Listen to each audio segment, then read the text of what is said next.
కల్తీ మద్యం కేసులో ఉన్న జనార్దన్ రావుతో నేను వాట్సాప్ చాట్ చేశానని ప్రచారం చేశారు. దాన్ని నిరూపిస్తే ఏ శిక్షకైనా నేను సిద్ధమని రాష్ట్ర ప్రజలందరికీ తెలియజేస్తున్నాను. ఇప్పటికే నేను లైవ్ డిటెక్టర్ టెస్ట్ కి కూడా సిద్ధంగా ఉన్నానని నారా చంద్రబాబు నాయుడు, నారా లోకేష్ కూడా రెడీనా అని అడిగాను. సమాధానం లేదన్నారు. అందరికీ నమస్కారం. నిన్న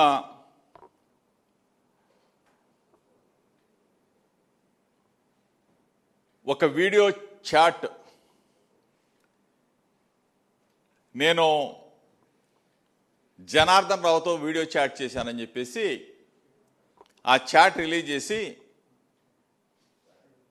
చాలా మీడియాల్లో పాపం డిస్కషన్స్ పెట్టుకున్నారు. వాళ్ళందరికీ కూడా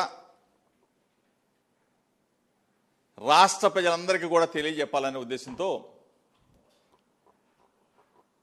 నా ఫోన్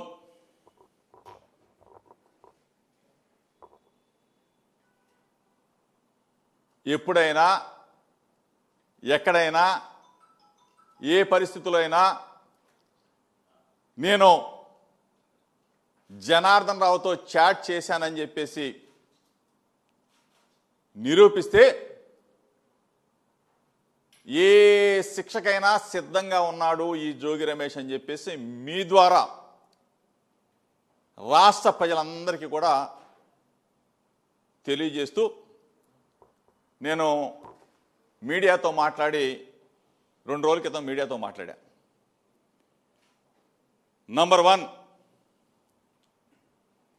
సత్యశోధన పరీక్షకి లై డిటెక్టర్ టెస్ట్కి నేను రెడీగా ఉన్నా. గౌరవ ముఖ్యమంత్రి చంద్రబాబు రెడీయా అని అడిగా. చంద్రబాబు నాయుడు కొడుకు లోకేష్ రెడీనా అని అడిగా. దానికి సమాధానం లేదు. నేనే చంద్రబాబు నాయుడు ఇంటికి వస్తా, నా భార్య బిల్లను తీసుకొని వస్తా, నేనే తప్పు చేయలేదని చెప్తా.